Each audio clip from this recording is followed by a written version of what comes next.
चंदन one का राजा शेर बहुत वृद्ध हो गया था। इसी वजह से उसने शिकार के लिए बाहर निकलना भी बंद कर दिया।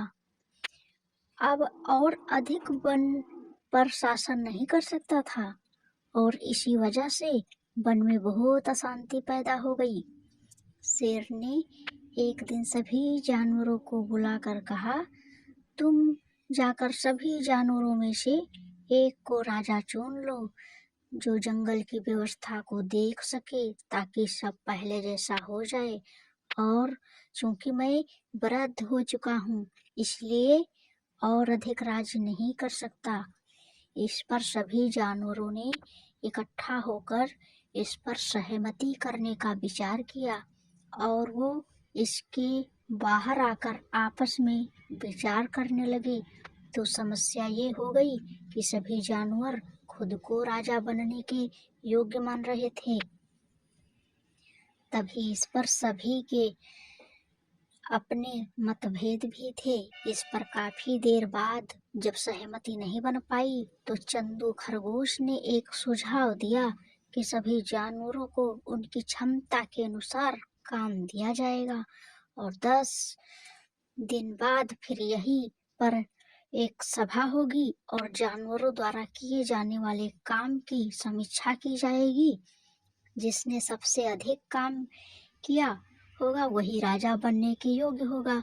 सभी जानवरों को उनकी जिम्मेदारी दे दी गई और मोटू हाथी को जिम्मेदारी मिली थी वो बड़े बड़े पत्थरों को गड्ढों में डालना। 10 दिन बड़ी आसानी से बीत गए। सभी जानवर इकट्ठा हुए तो देखा कि मोटू हाथी को छोड़कर सभी लोगों ने अपना अपना काम कर दिया है। तो वो लोग फिर दुविधा में हो गए। ऐसे में पक्षीराज गरुड़ ने मतदान करने की सलाह दी तो सब इसके लिए राजी हो गए। मतदान हुआ तो देखते हैं कि सबसे अधिक वोट जिसके पक्ष में पड़े हैं वो है मोटू हाथी। सबको बड़ी हैरानी हुई तो एक चिड़िया ने आकर सबकी उलझन दूर कर दी। चिड़िया ने कहा कि मोटू हाथी ने इसलिए गड्ढे में पत्थर नहीं डाले क्योंकि गड्ढे में उगे एक छोटे पेड़ पर मैंने अंडे दिए हुए थे और मोटू ने अपने राजा बनने की परवाह नहीं करते हुए मेरे बच्चों के जीवन के बारे में अधिक सोचा।